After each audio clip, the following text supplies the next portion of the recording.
Hi guys, I'm Eric, and that's Pierre. So, this documentary, our topic is the analysis of fast food. Fast food is a bigger part of the American diet than you may think, and it puts both young and old Americans in great danger of developing a wide range of health problems, some of which are potentially life-threatening.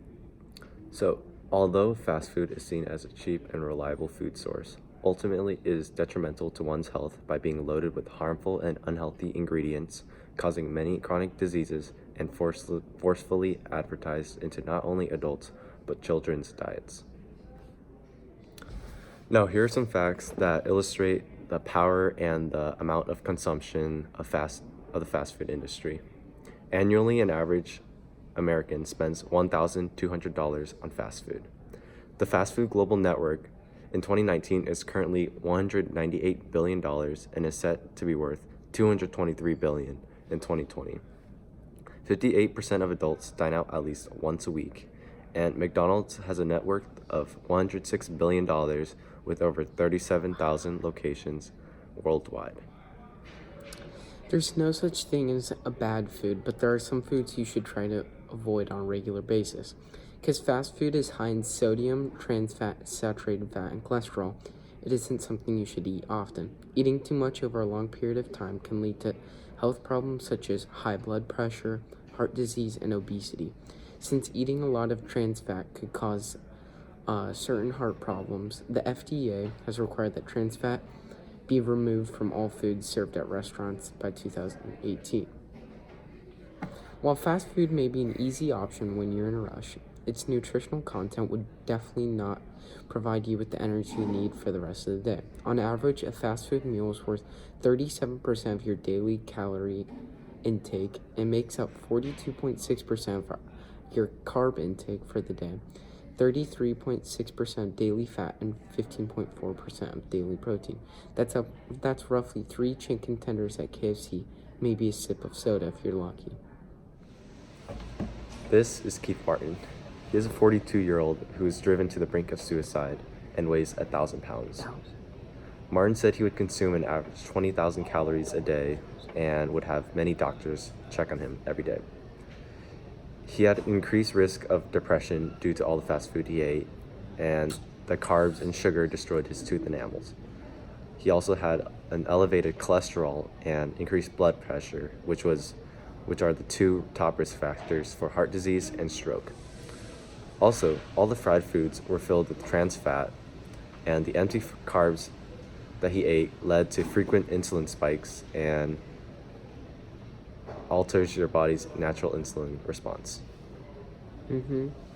As for advertisement, it's no surprise the McDonald's arches are extremely recognizable when kids are exposed to fast food ads every day. We can all sing that "I'm loving it" jingle on command and can pick out the Wendy's girl from the crowd.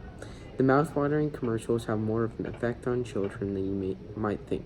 Their perceived food quality in commercials is a combination of with affordable price that can make anyone want to ditch their $10 salad for a Happy Meal.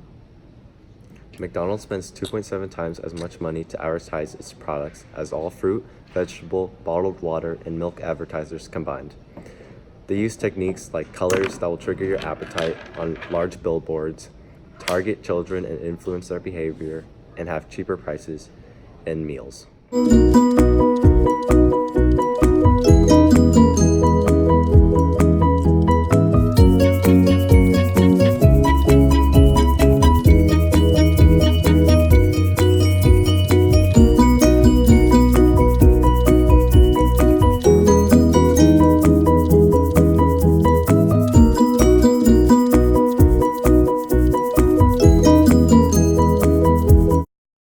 So here we got the 10-piece McNuggets. As you see, yeah. Even though McDonald's has taken out TBHQ, a chemical preservative, in a form of butane, aka lighter fluid, and dimethyl an anti-foaming agent made of silicone that is also used in silly putty and cosmetics, it still contains 600 calories and 4.5 grams of saturated fat, which is not good for you. These are the 3-piece KFC chicken tenders. The excessive intake of sodium causes breast cancer, obesity, high blood pressure, and other health consequences. According to Kentucky Fried Cruelty, every year millions of chickens are killed for preparing the meals. The legs and the wings are consumed in large amounts, and these have the highest amounts of sodium. So finally, we got the Taco Bell bean burrito. A bean burrito is one of the simplest meals ever, but Taco Bell has processed theirs to death. Their bean burritos contain possible GMOs, preservatives made from butane, a very carcinogenic gas called TBHQ, hidden MSG additives that trick your brain to remember and crave a flavor, and also other nasty processed food chemicals no one would cook with at their home. Alright, so in conclusion, fast food is not the way to go. From our research, we found that even though fast food is seen as a cheap and reliable food source, ultimately it is detrimental to one's health by being loaded with dangerous and unhealthy ingredients, causing many chronic diseases, and forcefully advertised into the diets of many people.